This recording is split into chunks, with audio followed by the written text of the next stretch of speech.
Hello friends, ਅੱਜ ਦਾ ਸਾਡਾ topic ਹੈ differentiation.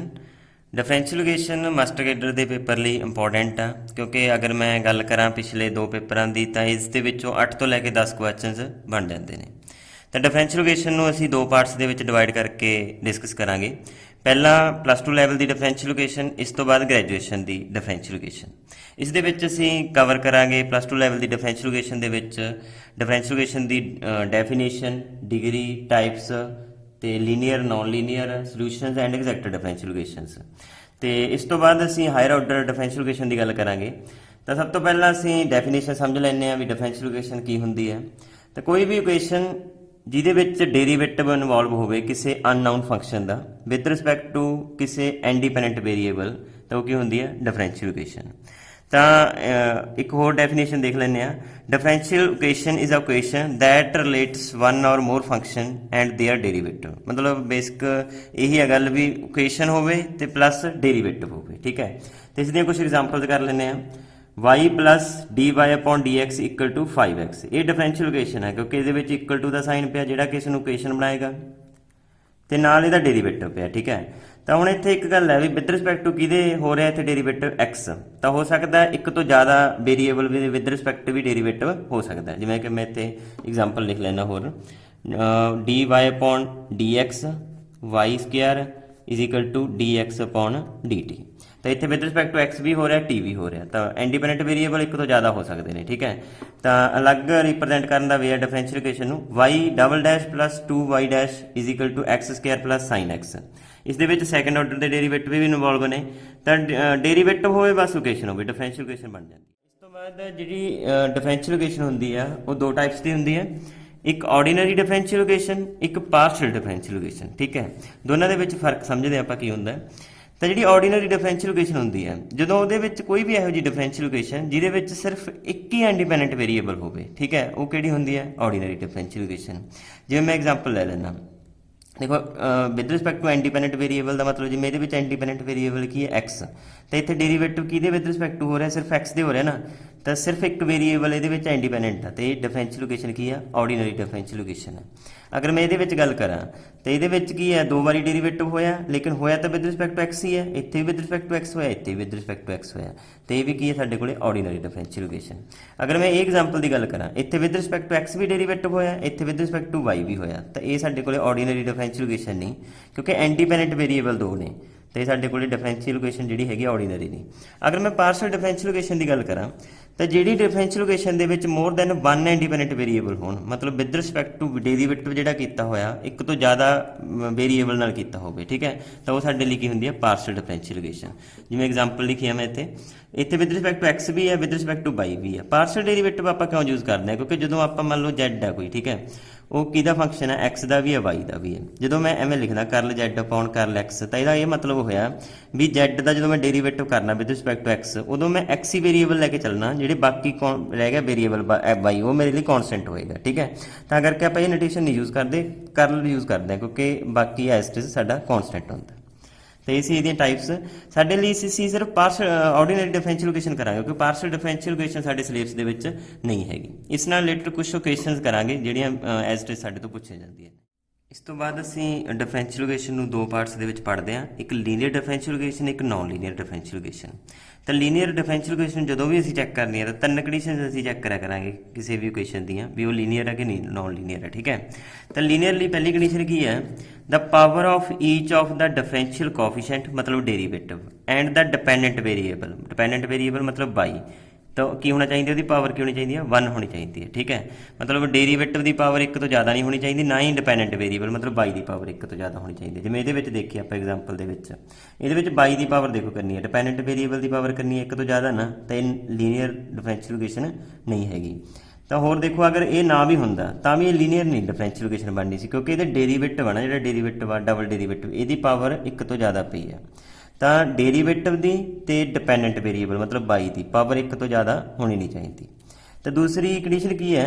ਦੇयर is no term involving the product of dependent variable and its derivative. ਮਤਲਬ ਕੋਈ ਵੀ ਇਹੋ ਜਿਹੀ ਟਰਮ ਨਹੀਂ ਹੋਣੀ ਚਾਹੀਦੀ ਜਿਹਦੇ ਵਿੱਚ ਡਿਪੈਂਡੈਂਟ ਮਤਲਬ y ਦੀ ਐਂਡ ਉਹਦੇ ਡੇਰੀਵੇਟਿਵ ਦੀ ਪ੍ਰੋਡਕਟ 'ਚ ਨਹੀਂ ਹੋਣਾ ਚਾਹੀਦਾ। ਤਾਂ ਇਹ ਹੋ ਸਕਦਾ 1 ਤੋਂ ਜ਼ਿਆਦਾ ਆਰਡਰ ਦਾ ਹੋਵੇ, मतलब डेरीवेटिव ਦੀ ਤੇ ਡਿਪੈਂਡੈਂਟ ਵੇਰੀਏਬਲ ਪ੍ਰੋਡਕਟ 'ਚ ਨਹੀਂ ਹੋਣੇ ਚਾਹੀਦੇ ਸਾਡੇ ਕੋਲੇ। ਸਿਮਿਲਰ dy/dx ਤੇ ਉਹਦਾ ਹੋਰ ਕੋਈ ਸੈਕੰਡ ਆਰਡਰ ਡੇਰੀਵੇਟਿਵ ਵਗੈਰਾ ਜਾਂ ਥਰਡ ਆਰਡਰ ਡੇਰੀਵੇਟਿਵ ਵੀ ਪ੍ਰੋਡਕਟ ਦੇ ਵਿੱਚ ਨਹੀਂ ਹੋਣਾ ਚਾਹੀਦਾ। ਜਿਵੇਂ ਅਗਰ ਆਪਾਂ ਦੇਖੀਏ, ਜਿਵੇਂ ਇਹਦੇ ਵਿੱਚ ਸੈਕੰਡ ਐਗਜ਼ਾਮਪਲ ਦੇ ਵਿੱਚ ਇਹਦੇ ਵਿੱਚ y ਡਿਪੈਂਡੈਂਟ ਵੇਰੀਏਬਲ ਤੇ ਉਹਦਾ ਡੇਰੀਵੇਟਿਵ ਪ੍ਰੋਡਕਟ ਦੇ ਵਿੱਚ ਪਿਆ ਨਾ, ਤਾਂ ਇਹ ਵੀ ਸਾਡੇ ਕੋਲੇ ਕੀ ਨਹੀਂ ਹੈਗਾ, ਲੀਨੀਅਰ ਡਿਫਰੈਂਸ਼ੀਏਸ਼ਨ ਨਹੀਂ ਹੈਗੀ। ਤਾਂ ਤੀਜੀ ਕੰਡੀਸ਼ਨ ਕੀ ਹੈ, no function of the dependent variable or its differential coefficient is present। ਮਤਲਬ ਕੋਈ ਵੀ ਇਹੋ ਜਿਹਾ ਫੰਕਸ਼ਨ ਨਹੀਂ ਹੋਣਾ ਚਾਹੀਦਾ ਜਿਹੜਾ ਡਿਪੈਂਡੈਂਟ ਵੇਰੀਏਬਲ 'ਚ ਹੋਵੇ, ਮਤਲਬ y 'ਚ ਹੋਵੇ। ਜਿਵੇਂ ਦੇਖੋ ਇੱਥੇ ਇੱਕ ਫੰਕਸ਼ਨ ਪਿਆ ਨਾ, ਇੱਕ ਆ 'ਚ ਹੈ, y 'ਚ ਹੈ ਨਾ, ਮਤਲਬ ਡਿਪੈਂਡੈਂਟ ਵੇਰੀਏਬਲ 'ਚ ਹੈ ਨਾ, ਤੇ ਇਸ ਤਰ੍ਹਾਂ ਨਹੀਂ ਹੋਣਾ ਚਾਹੀਦਾ, ਇਹ ਵੀ ਲੀਨੀਅਰ ਡਿਫਰੈਂਸ਼ੀਏਸ਼ਨ ਨਹੀਂ ਹੈਗੀ। ਤਾਂ ਕੁਝ ਹੋਰ ਐਗਜ਼ਾਮਪਲ ਕਰ ਲੈਂਦੇ, ਜਿਵੇਂ ਇਹਦੇ ਵਿੱਚ ਵੀ ਸਾਈਨ ਦੇ ਫੰਕਸ਼ਨ 'ਚ ਪਿਆ ਡੇਰੀਵੇਟਿਵ ਤੇ y ਨਾਲ ਪ੍ਰੋਡਕਟ 'ਚ ਪਿਆ, ਤਾਂ ਇਹ ਵੀ ਲੀਨੀਅਰ ਡਿਫਰੈਂਸ਼ੀਏਸ਼ਨ ਨਹੀਂ ਹੈਗੀ। ਤਾਂ ਇੱਕ ਐਗਜ਼ਾਮਪਲ ਹੈ ਇੱਥੇ ਦੇਖੋ, ਆ ਇਹਦਾ ਟ੍ਰਿਪਲ ਡੇਰੀਵੇਟਿਵ, ਫਿਰ ਫਸਟ ਆਰਡਰ ਡੇਰੀਵੇਟਿਵ ਸਾਈਨ ਐਕਸ। ਤਾਂ ਕੋਈ ਵੀ ਤਿੰਨ ਕੰਡੀਸ਼ਨਾਂ ਦੇ ਵਿੱਚੋਂ ਕੋਈ ਚੀਜ਼ ਇਹੋ ਜਿਹੀ ਨਹੀਂ ਜਿਹੜੀ ਨਾ ਹੋਲਡ ਕਰਦੀ ਹੋਵੇ, ਤਾਂ ਇਹ ਕਿਹੜੀ ਹੈ ਆਪਣੇ ਕੋਲੇ, ਲੀਨੀਅਰ ਡਿਫਰੈਂਸ਼ੀਏਸ਼ਨ ਹੈ। ਠੀਕ ਹੈ, ਤਾਂ ਡਿਫਰੈਂਸ਼ੀਏਸ਼ਨ ਨੂੰ ਚੈੱਕ, ਲੀਨੀਅਰ ਡਿਫਰੈਂਸ਼ੀਏਸ਼ਨ ਚੈੱਕ ਕਰਨ ਦਾ ਇਹ ਤਰੀਕਾ ਸਾਡੇ ਕੋਲ। ਇਸ ਤੋਂ ਬਾਅਦ ਸੋਲੂਸ਼ਨ ਆਫ ਡਿਫਰੈਂਸ਼ੀਏਸ਼ਨ ਕਰ ਲੈਂਦੇ ਹਾਂ। ਤਾਂ ਸੋਲੂਸ਼ਨ ਕੀ ਹੁੰਦਾ ਕਿਸੇ ਵੀ ਡਿਫਰੈਂਸ਼ੀਏਸ਼ਨ ਦਾ, ਤਾਂ ਇਹੋ ਜਿਹਾ ਫੰਕਸ਼ਨ ਜਿਹੜਾ ਸਾਡੀ ਗਿਵਨ ਡਿਫਰੈਂਸ਼ੀਏਸ਼ਨ ਨੂੰ ਸੈਟੀਸਫਾਈ ਕਰੇ, ਉਹ ਕੀ ਹੁੰਦਾ ਹੈ, ਸੋਲੂਸ਼ਨ ਹੁੰਦਾ। ਤਾਂ ਡੈਫੀਨੇਸ਼ਨ ਕਰ ਲੈਂਦੇ ਹਾਂ, a relation between dependent and independent variable which satisfy the given differentiation is called a solution of differentiation। ਮਤਲਬ ਜਿਹੜਾ ਸਾਡੀ given differentiation ਨੂੰ satisfy ਕਰੇ। ਠੀਕ ਹੈ, ਤੇ ਇਹਦੀ ਇੱਕ ਐਗਜ਼ਾਮਪਲ ਕਰਦੇ ਹਾਂ ਅਸੀਂ।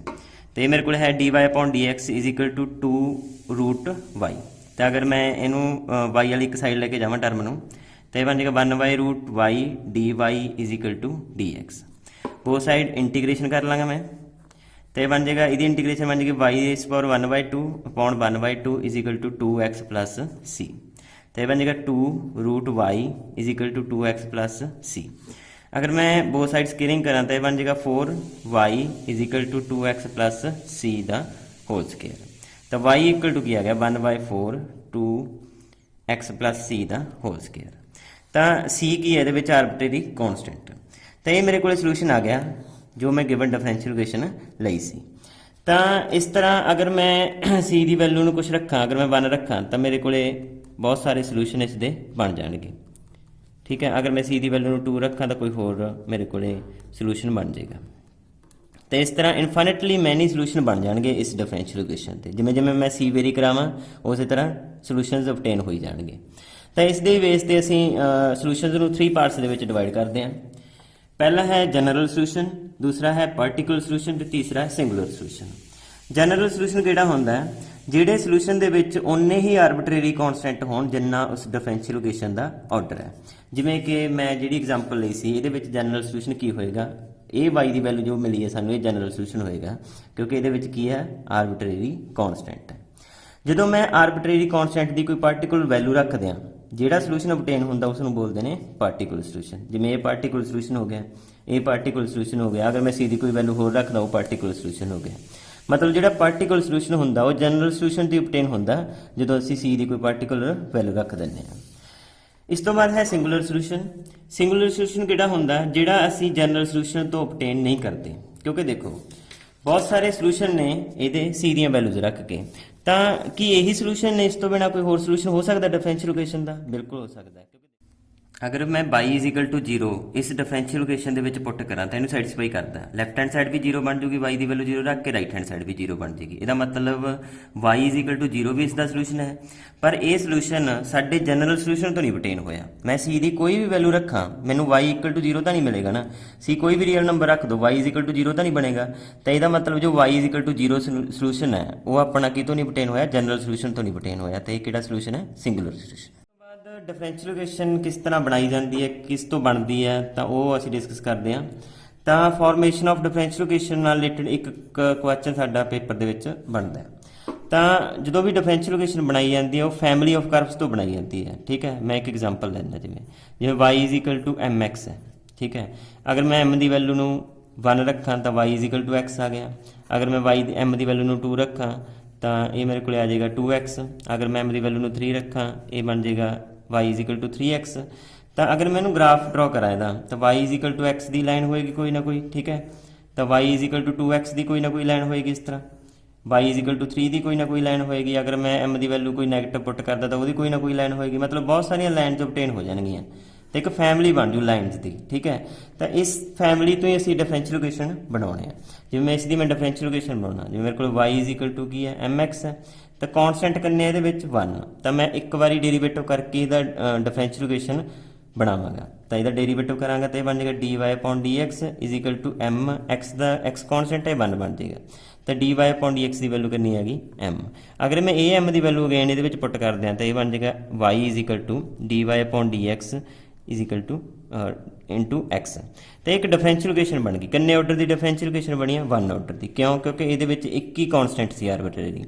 ਜਿੰਨੇ ਕੌਨਸਟੈਂਟ ਹੋਣਗੇ ਉਨੇ ਆਰਡਰ ਦੀ ਡਿਫਰੈਂਸ਼ੀਅਲ ਇਕੁਏਸ਼ਨ ਓਬਟੇਨ ਹੋਏਗੀ। ਤਾਂ ਇਕੁਏਸ਼ਨ ਸਿਰਫ ਹੋਏਗੀ ਓਬਟੇਨ ਫੈਮਿਲੀ ਆਫ ਕਰਵਸ ਤੋਂ, ਕਿਉਂਕਿ ਅਗਰ ਮੈਂ ਇੱਕ ਕਰਵ ਲਵਾਂ y is equal to x square, ਇਹ ਇੱਕ ਪੈਰਾਬੋਲਾ, ਠੀਕ ਹੈ। ਤਾਂ ਇਸ ਪੈਰਾਬੋਲਾ ਤੋਂ ਮੈਂ ਡਿਫਰੈਂਸ਼ੀਅਲ ਇਕੁਏਸ਼ਨ ਨਹੀਂ ਓਬਟੇਨ ਕਰ ਸਕਦਾ, ਕਿਉਂਕਿ ਇਹ ਇੱਕ ਕਰਵ ਹੈ ਸਿੰਗਲ, ਇਹ ਫੈਮਿਲੀ ਨਹੀਂ ਹੈ। ਡਿਫਰੈਂਸ਼ੀਅਲ ਇਕੁਏਸ਼ਨ ਬਣਾਉਣ ਲਈ ਸਾਨੂੰ ਫੈਮਿਲੀ ਚਾਹੀਦੀ ਹੈ ਕਰਵਸ ਦੀ, ਤਾਂ ਕਰਵ ਦੀ ਫੈਮਿਲੀ ਤੋਂ ਹੀ ਅਸੀਂ ਡਿਫਰੈਂਸ਼ੀਅਲ ਇਕੁਏਸ਼ਨ ਓਬਟੇਨ ਕਰਦੇ ਹਾਂ। ਅਤੇ ਇਸ ਦੀਆਂ ਹੋਰ ਕੁਛ ਐਗਜ਼ਾਮਪਲਸ ਅਸੀਂ ਕਰ ਲੈਂਦੇ ਹਾਂ। ਜਿਵੇਂ ਦੇਖੋ ਇਹ ਕੁਐਸਚਨ ਹੈ, obtain the differential equation of the family of circles, ਕਿਉਂਕਿ ਜਦੋਂ ਵੀ ਡਿਫਰੈਂਸ਼ੀਅਲ ਇਕੁਏਸ਼ਨ ਬਣਾਉਣੀ ਹੋਊਗੀ ਤਾਂ ਫੈਮਿਲੀ ਦਿੱਤੀ ਹੋ ਕਰਵ ਦੀ, ਠੀਕ ਹੈ। ਇਹ ਕੀ ਹੈ? ਫੈਮਿਲੀ ਆਫ ਸਰਕਲਸ ਹੈ ਵਿਦ ਸੈਂਟਰ ਐਟ 0 0, ਮਤਲਬ ਆਪਾਂ ਬਣਾ ਲੈਂਦੇ ਇਹਨੂੰ। ਤਾਂ ਇਹੋ ਜਿਹੇ ਸਰਕਲਸ ਬਣਾਉਣੇ ਜਿਨ੍ਹਾਂ ਦਾ ਸੈਂਟਰ 0 0 ਆ। ਤਾਂ ਰੇਡੀਅਸ ਬਾਰੇ ਤਾਂ ਗੱਲ ਨਹੀਂ ਕੀਤੀ, ਤਾਂ ਰੇਡੀਅਸ ਤੇ ਇਹਦਾ ਮਤਲਬ ਵੇਰੀ ਕਰੇਗਾ। ਹੋ ਸਕਦਾ ਰੇਡੀਅਸ 1 ਹੋਵੇ ਤਾਂ ਇੱਕ ਸਰਕਲ ਬਣੇਗਾ, 2 ਹੋਵੇ ਦੂਸਰਾ ਸਰਕਲ ਬਣੇਗਾ। ਤਾਂ ਇਨਫਾਈਨਿਟਲੀ ਮੈਨੀ ਸਰਕਲਸ ਬਣਾ ਸਕਦੇ ਆ, ਇੱਕ ਫੈਮਿਲੀ ਬਣ ਗਈ ਸਰਕਲ ਸੀ। ਤੇ ਇਸ ਤੋਂ ਡਿਫਰੈਂਸ਼ੀਅਲ ਇਕੁਏਸ਼ਨ ਓਬਟੇਨ ਕਰ ਸਕਦੇ ਆ। ਤਾਂ ਇਕੁਏਸ਼ਨ ਕੀ ਹੁੰਦੀ ਹੈ ਸਾਡੇ ਕੋਲ ਸਰਕਲ ਦੀ? x ਮਾਈਨਸ h ਦਾ ਸਕੁਅਰ y ਮਾਈਨਸ k ਦਾ square is equal to r square. h ਤੇ k ਕੀ ਹੁੰਦਾ ਹੈ ਸਾਡੇ ਕੋਲ? ਸੈਂਟਰ, ਉਹ ਸਾਨੂੰ 0 0 ਦਿੱਤੇ ਹੋਏ ਨੇ। ਤਾਂ ਇਹ ਕੀ ਬਣ ਗਿਆ x square plus y square is equal to r square. ਤਾਂ ਅਗਰ ਮੈਂ ਇਹਦੇ ਵਿੱਚ ਦੇਖਾਂ ਤਾਂ ਕੱਲਾ r ਮੇਰੇ ਕੋਲ ਆਰਬਿਟਰੀ ਕੌਨਸਟੈਂਟ ਆ, ਤਾਂ ਇਹਦਾ ਮਤਲਬ ਕਿੰਨੇ ਆਰਡਰ ਦੀ ਡਿਫਰੈਂਸ਼ੀਅਲ ਇਕੁਏਸ਼ਨ ਬਣੇਗੀ? ਮੇਰੇ ਕੋਲ 2 ਆਰਡਰ ਦੀ। ਅਗਰ ਮੈਂ ਇਹਨੂੰ ਓਬਟੇਨ ਵੀ ਕਰ ਲੈਣਾ, ਅਗਰ ਮੈਂ ਇਹਦਾ ਡੈਰੀਵੇਟਿਵ ਕਰਾਂ 2x, ਇਹਦਾ ਕਰਾਂ 2y dy/dx, r ਤਾਂ ਮੇਰੇ ਲਈ ਕੌਨਸਟੈਂਟ ਹੈ 0 ਬਣ ਜਾਏਗਾ। ਤੇ ਇਹ ਡਿਫਰੈਂਸ਼ੀਅਲ ਇਕੁਏਸ਼ਨ ਮੇਰੇ ਕੋਲੇ ਓਬਟੇਨ ਹੋ ਗਈ। ਕਿੰਨੇ ਆਰਡਰ ਦੀ ਬਣੀ ਹੈ? 1 ਆਰਡਰ ਦੀ, ਕਿਉਂਕਿ 1 ਆਰਬਿਟਰੀ ਕੌਨਸਟੈਂਟ ਸੀ। ਦੇਖੋ ਅਗਰ ਮੈਂ ਹੁਣ ਇੱਕ ਐਗਜ਼ਾਮਪਲ ਥੋੜੀ ਹੋਰ ਚੇਂਜ ਕਰਾਂ, ਅਗਰ ਮੈਂ ਇਹਦੇ ਵਿੱਚ ਸੈਂਟਰ ਨੂੰ ਕੁਛ ਵੀ ਲਵਾਂ, ਸੈਂਟਰ ਮਤਲਬ ਚੇਂਜ ਕਰਾਂ, ਤੇ ਜਿਹੜਾ ਰੇਡੀਅਸ ਹੈ ਉਹ ਮੈਂ 5 ਰੱਖ ਲਾਂ, ਠੀਕ ਹੈ। ਮਤਲਬ ਰੇਡੀਅਸ ਮੈਂ ਫਿਕਸ ਕਰਤਾ, ਸੈਂਟਰ ਵੇਰੀ ਕਰਤਾ, ਤਾਂ ਉੱਥੇ ਫੈਮਿਲੀ ਆਫ ਸਰਕਲਸ ਬਣ ਜਾਣਗੇ, ਬਹੁਤ ਸਾਰੇ ਸਰਕਲਸ ਬਣ ਜਾਣਗੇ ਜਿਨ੍ਹਾਂ ਦਾ ਰੇਡੀਅਸ 5 ਹੈ। ਮਤਲਬ ਇੱਥੇ ਸਰਕਲ ਬਣ ਜਾਏਗਾ ਜਿਹਦਾ ਰੇਡੀਅਸ 5 ਆ, ਕੋਈ ਹੋਰ ਸਰਕਲ ਬਣ ਜਾਏਗਾ ਜਿਹਦਾ ਰੇਡੀਅਸ 5 ਆ। ਇਸ ਤਰ੍ਹਾਂ ਬਹੁਤ ਸਾਰੇ ਸਰਕਲਸ ਬਣ ਜਾਣਗੇ, ਫੈਮਿਲੀ ਬਣ ਜੂ ਸਰਕਲਸ ਦੀ।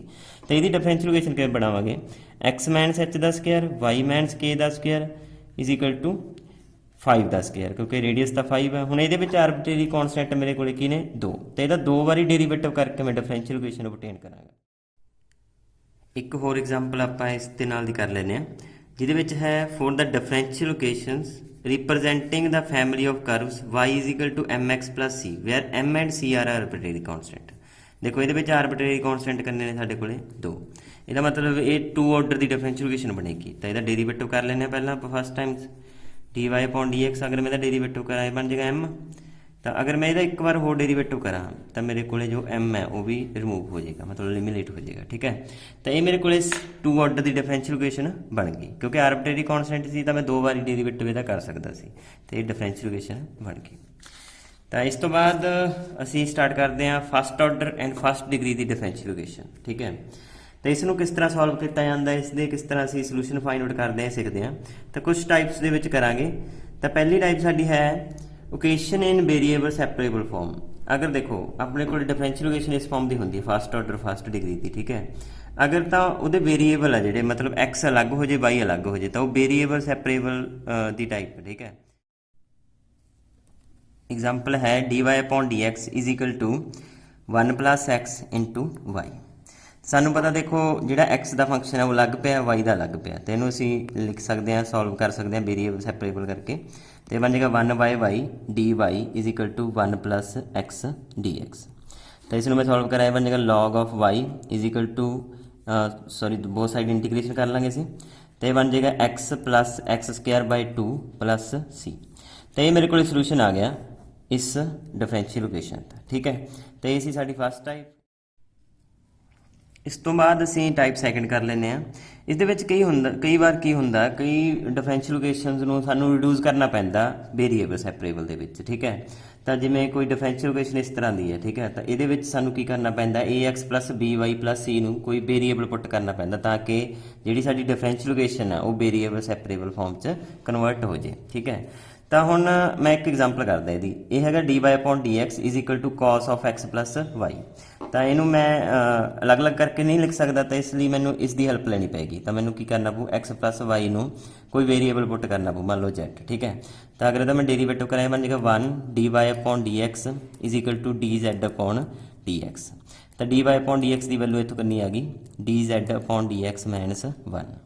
ਤਾਂ ਇਹਨੂੰ ਮੈਂ ਅਗਰ dy/dx ਦੀ ਵੈਲਿਊ ਇੱਥੇ ਲਿਖਾਂ ਤਾਂ ਇਹ ਬਣ ਜਾਏਗਾ dz/dx -1 cos of x plus y the value ਹੈ z। ਤੇ ਇਹ ਬਣ ਗਿਆ dz/dx is equal to 1 plus cos z। ਮਤਲਬ ਜੋ ਆਪਣਾ ਸਮ ਹੈ ਹੁਣ ਉਹ ਫਸਟ ਟਾਈਪ ਚਲਾ ਗਿਆ, ਤੇ ਫਸਟ ਟਾਈਪ ਸਾਨੂੰ ਸੋਲਵ ਕਰਨੀ ਹੁੰਦੀ ਹੈ, ਤੇ ਇਹਨੂੰ ਵੇਰੀਏਬਲ ਸੈਪਰੇਬਲ 'ਚ ਅਸੀਂ ਕਨਵਰਟ ਕਰ ਲਿਆ, ਤੇ ਇਹ ਬਣ ਗਿਆ। ਇਸ ਤੋਂ ਬਾਅਦ ਬੋਥ ਸਾਈਡ ਇੰਟੀਗ੍ਰੇਸ਼ਨ ਕਰਨ ਤੋਂ ਬਾਅਦ ਇਸ ਨੂੰ ਸੋਲਵ ਕਰ ਸਕਦੇ ਹਾਂ, ਠੀਕ ਹੈ।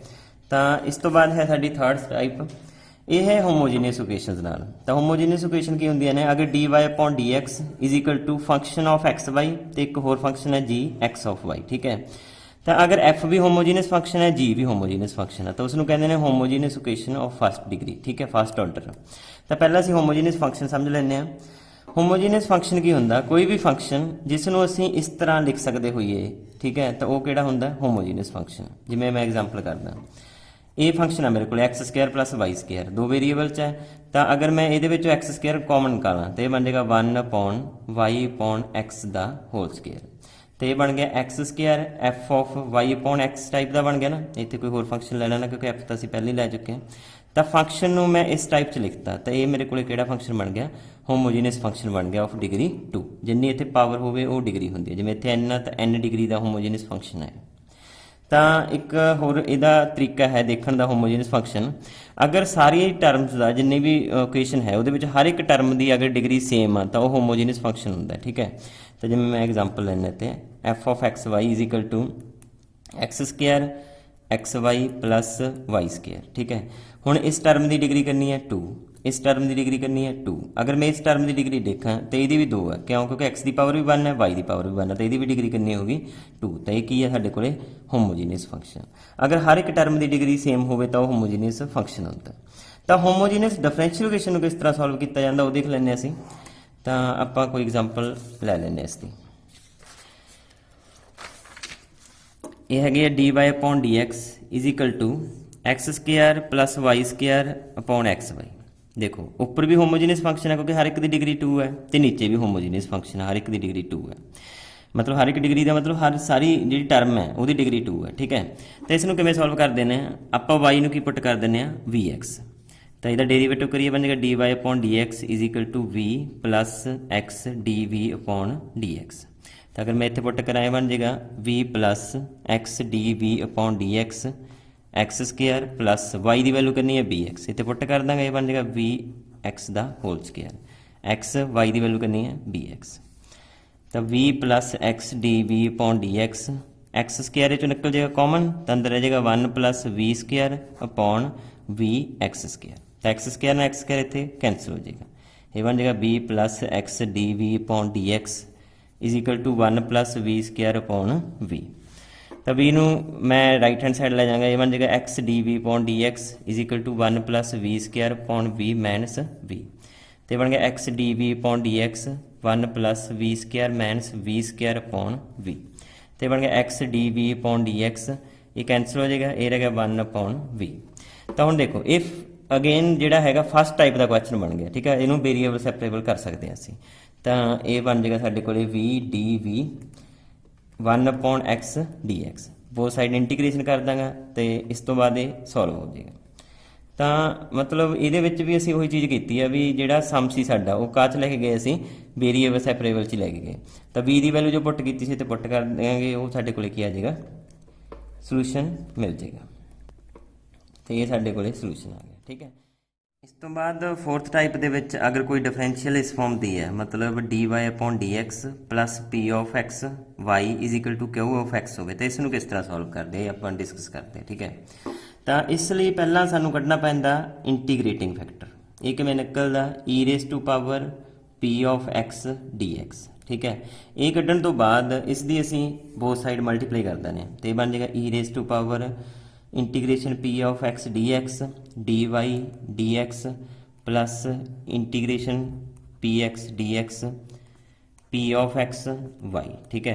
सिमिलर इधर मल्टीप्लाई कर दूँ मैं राइट साइड तो बन जाएगा e raise to power p of x d x q of x, ठीक है।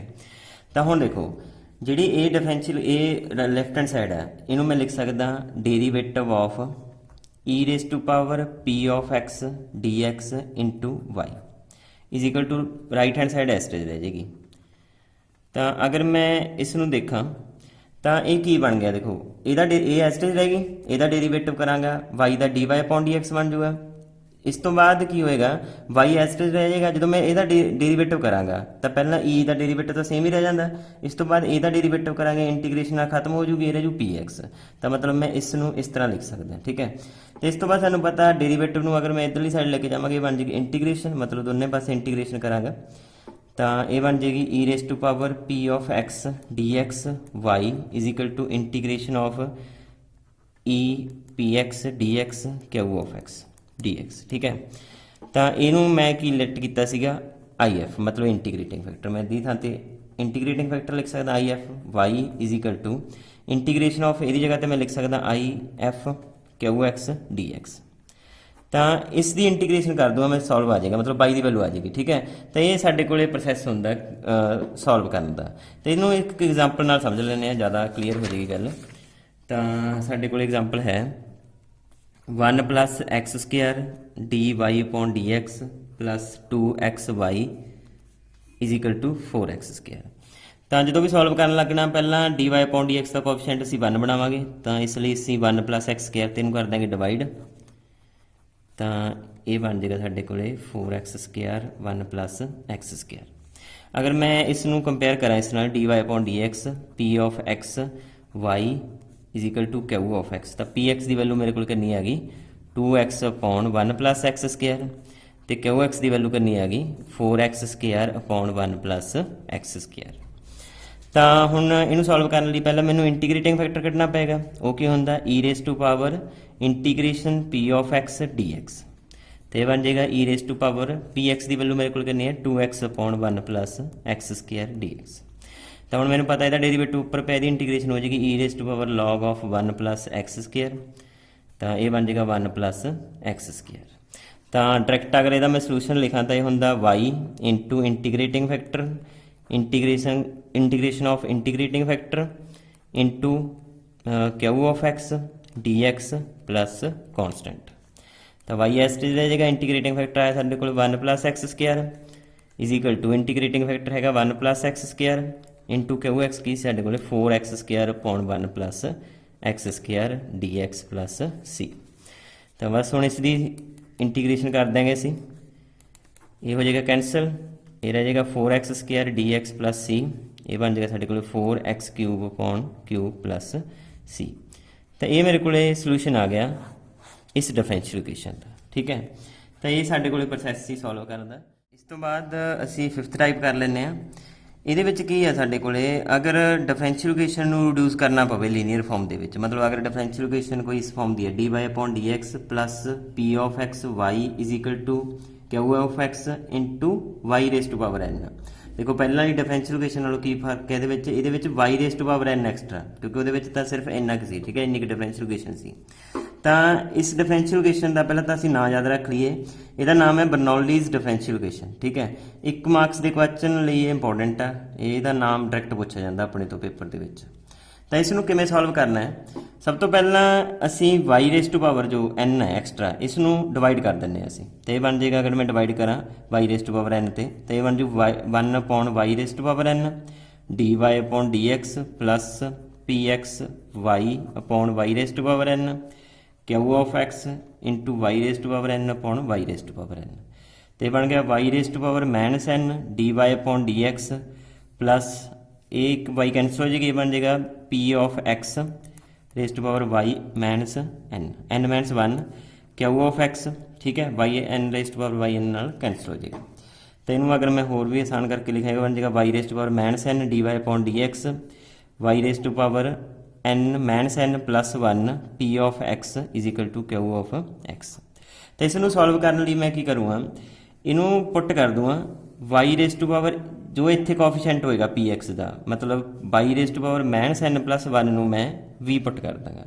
ਜਦੋਂ ਮੈਂ v ਪੁੱਟ ਕਰਾਂਗਾ ਤਾਂ ਇਹ ਜਿਹੜੀ ਡਿਫਰੈਂਸ਼ੀਅਲ ਇਕੁਏਸ਼ਨ ਹੈ, ਇਹ linear differential equation first order ਦੀ ਜੋ ਫੋਰਥ ਟਾਈਪ 'ਚ ਕੀਤੀ ਸੀ ਉਸ ਰਿਡਿਊਸ ਹੋ ਜਾਏਗੀ। ਠੀਕ ਹੈ, ਤੇ ਇਹਦੀ ਐਗਜ਼ਾਮਪਲ ਕਰਦੇ ਹਾਂ। ਐਗਜ਼ਾਮਪਲ ਹੈ dy upon dx plus 1/x y is equal to x raised to power q y raised to power 6। ਦੇਖੋ ਇਹ ਬਰਨੌਲੀਜ਼ ਡਿਫਰੈਂਸ਼ੀਅਲ ਇਕੁਏਸ਼ਨ ਹੈ, ਇਸ ਨੂੰ ਆਪਾਂ ਕਿਵੇਂ ਸੋਲਵ ਕਰਦੇ ਹਾਂ। ਸਭ ਤੋਂ ਪਹਿਲਾਂ ਅਸੀਂ ਡਿਵਾਈਡ ਕਰਦੇ ਹੁੰਦੇ ਹਾਂ y raised to power 6 ਤੇ ਡਿਵਾਈਡ ਕਰਾਂਗੇ, ਕਿਉਂਕਿ y raised to power n ਤੇ ਡਿਵਾਈਡ ਕਰਦੇ ਹੁੰਦੇ ਹਾਂ, ਤੇ ਬਣ ਜਾਏਗਾ 1 upon y raised to power 6 dy upon dx plus y upon x y raised to power 6 is equal to x raised to power 3। ਇਸ ਤੋਂ ਬਾਅਦ ਇਹ ਬਣ ਜਾਏਗਾ ਸਾਡੇ ਕੋਲ y raised to power -6 dy upon dx plus ਇਹ ਬਣ ਜਾਏਗਾ, ਅਗਰ ਮੈਂ ਇਸ ਨੂੰ ਸੋਲਵ ਕਰਾਂ 1 upon x y raised to power -5 x raised to power q। ਦੇਖੋ ਜੋ ਇਹਦੇ ਵਿੱਚ ਸਾਡੇ ਕੋਲੇ px ਦੇ ਨਾਲ ਹੁੰਦਾ ਹੈ ਨਾ, ਉਹਦੀ ਜੋ ਵੀ ਵੈਲੂ ਹੁੰਦੀ ਹੈ ਆਪਣੇ ਕੋਲੇ y ਦੀ ਫਾਰਮ 'ਚ, ਉਹਨੂੰ ਅਸੀਂ ਪੁੱਟ ਕਰਦੇ ਹੁੰਦੇ ਹਾਂ। ਤਾਂ ਇੱਥੇ ਕੀ ਪੁੱਟ ਕਰਾਂਗੇ, y raised to power -5 ਨੂੰ ਕੀ ਪੁੱਟ ਕਰਾਂਗੇ ਅਸੀਂ v। ਤਾਂ ਅਗਰ ਮੈਂ ਇਹਦਾ ਡੇਰੀਵੇਟਿਵ ਕਰਾਂ, ਇਹ ਬਣ ਜਾਏਗਾ -5 y raised to power -6 dy upon dx is equal to dv upon dx। ਤਾਂ ਇਸ ਨੂੰ ਮੈਂ ਲਿਖ ਸਕਦਾ y raised to power -6 dy upon dx is equal to -1/5 dv upon dx। ਤਾਂ ਇਹ ਬਣ ਜਾਏਗਾ ਮੇਰਾ, ਇਸ ਦੀ ਵੈਲੂ ਮੇਰੇ ਕੋਲ ਆ ਗਈ -1/5 dv upon dx plus 1/x, ਇਸ ਦੀ ਵੈਲੂ ਮੇਰੇ ਕੋਲ ਕੀ ਹੈ v is equal to x raised to power q। ਤਾਂ ਅਗਰ ਮੈਂ ਇਸ ਨੂੰ ਸਹੀ ਕਰਕੇ ਲਿਖਾਂ ਤਾਂ ਇਹ ਬਣ ਜਾਏਗਾ dv upon dx is equal to 5 ਨਾਲ ਅਗਰ ਮੈਂ ਮਲਟੀਪਲਾਈ ਕਰਦਾ ਇਹ ਬਣ ਜਾਏਗਾ -5 ਨਾਲ ਮਲਟੀਪਲਾਈ ਕਰਤਾ -5 upon x v -5 x raised to power q। ਦੇਖੋ ਇਹ ਸਾਡੀ ਫੋਰਥ ਟਾਈਪ ਦਾ ਕੁਐਸਚਨ ਬਣ ਗਿਆ, ਜਿਹੜਾ ਕਿ dy upon dx plus p of x y is equal to q of x। ਤਾਂ px ਦੀ ਵੈਲੂ ਮੇਰੇ ਕੋਲ ਕਿੰਨੀ ਆ ਗਈ -5 upon x ਤੇ qx ਦੀ ਵੈਲੂ ਕਿੰਨੀ ਆ ਗਈ -5x raised to power q। ਤਾਂ ਇਸ ਤੋਂ ਬਾਅਦ ਤਾਂ ਅਸੀਂ ਫੋਰਥ ਟਾਈਪ ਜਿਸ ਤਰ੍ਹਾਂ ਸੋਲਵ ਕੀਤੇ ਸੀ ਕੁਐਸਚਨ ਉਸ ਤਰ੍ਹਾਂ ਸੋਲਵ ਕਰ ਲਾਂਗੇ। ਤੇ ਇਹ ਸੀ ਸਾਡਾ ਅੱਜ +2 ਲੈਵਲ ਤੱਕ ਦਾ ਕੰਮ। ਤੇ ਅਗਲੀ ਵੀਡੀਓ ਦੇ ਵਿੱਚ ਅਸੀਂ ਕਰਾਂਗੇ ਗ੍ਰੈਜੂਏਸ਼ਨ ਲੈਵਲ ਦਾ, ਜਿਹਦੇ ਵਿੱਚ ਐਗਜ਼ੈਕਟ ਡਿਫਰੈਂਸ਼ੀਅਲ ਇਕੁਏਸ਼ਨ ਦਾ ਕੁਐਸਚਨ ਆ ਜਾਣਗੇ, ਜੋ ਕਿ ਸਾਨੂੰ ਪੇਪਰ ਦੇ ਵਿੱਚ ਆਉਂਦਾ ਹੈ। ਤੇ ਹਾਇਰ ਆਰਡਰ ਡਿਫਰੈਂਸ਼ੀਅਲ ਇਕੁਏਸ਼ਨ ਨੂੰ ਕਿਸ ਤਰ੍ਹਾਂ ਸੋਲਵ ਕਰਨਾ, ਜਾਂ ਰੋਸਕੀਅਨ ਕਿਸ ਤਰ੍ਹਾਂ ਸੋਲਵ ਕਰਦੇ ਆ, ਹੈ ਨਾ, ਰੋਸਕੀਅਨ ਕਿਸ ਤਰ੍ਹਾਂ ਕੱਢਿਆ ਜਾਂਦਾ, ਤੇ ਉਹਦੀਆਂ ਕੁਝ ਪ੍ਰੋਪਰਟੀਜ਼ ਉਸ ਨਾਲ ਰਿਲੇਟਡ ਕੁਐਸਚਨ ਡਿਸਕਸ ਕਰਾਂਗੇ। ਤਾਂ ਮਿਲਦੇ ਹਾਂ ਅਗਲੀ ਵੀਡੀਓ ਦੇ ਵਿੱਚ। Thank you.